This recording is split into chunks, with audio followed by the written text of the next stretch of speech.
ባለትዳሮች ጥንቃቄ ያድርጉ ተባለ።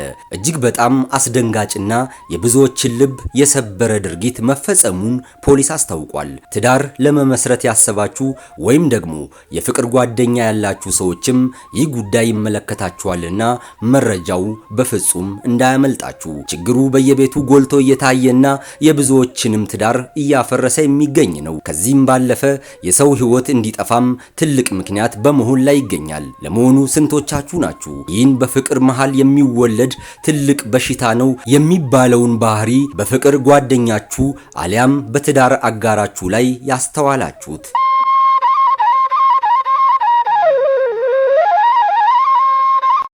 ምናልባት የችግሩ መጠን ይለያይ ይሆናል እንጂ በተደጋጋሚ ጊዜ በሁሉም ቤት ውስጥ በባለትዳሮች መካከል ሊፈጠር የሚችል ነው።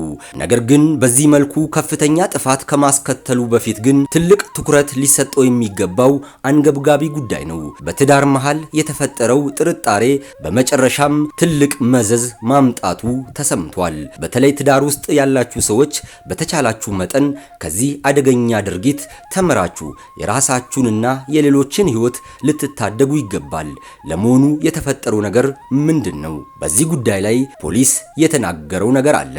ንጉሴ ዳንኤል የሚባል ተጠርጣሪ ሁለተኛ ሚስት አግብቶ አብረው ይኖራሉ። አብረው ሲኖሩ ይጠራጠራታል። አብረው በአንድ ጥላ ስር ትዳር መስርተው ለመኖር ያሰቡት ጥንዶች ፈቅደውና ፈልገው ረጅሙን የሕይወት ጉዞ ይጀምራሉ። ሁለቱም ከልብ የሚዋደዱና የሚተሳሰቡ ባለትዳሮች ነበሩ። ታዲያ ከጊዜ ቆይታ በኋላ ቤታቸው ውስጥ ብዙዎች ዘንድ የሚስተዋል አንድ ትልቅ ክስተት ተፈጠረ። አሁን ላይ ችግር ቶሎ እልባት ካልተሰጠው የበርካቶችን ቤት እያፈረሰ ይገኛል።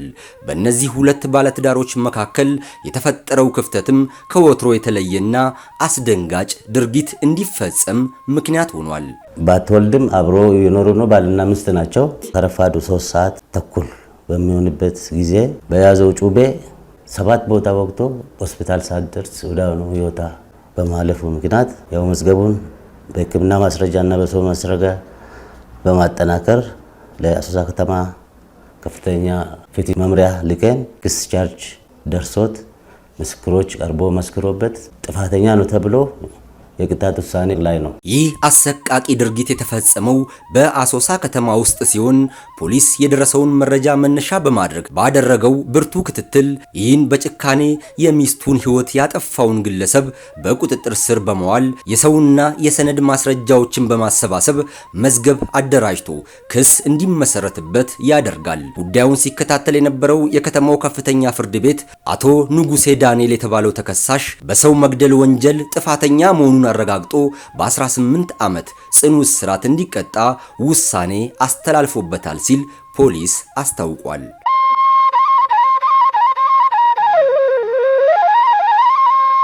ለመሆኑ ስንቶቻችሁ ናችሁ በትዳር መሃል የሚፈጠር ጥርጣሬ አደገኛ እንደሆነ የምትረዱት? ገና ወደ ትዳር ሳትገቡ በፍቅር ጓደኛችሁ ላይ ጥርጣሬ የሚታይበት ከሆነስ የእናንተ ውሳኔ ምን ሊሆን ይችላል?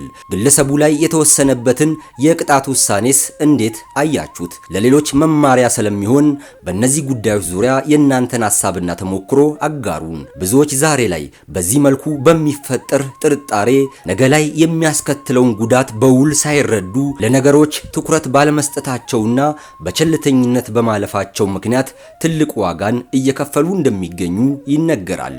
ሁላችሁም ችግሮችን በውይይት በመፍታት ራሳችሁን ከመሰል ክስተት ልትጠብቁ ይገባል።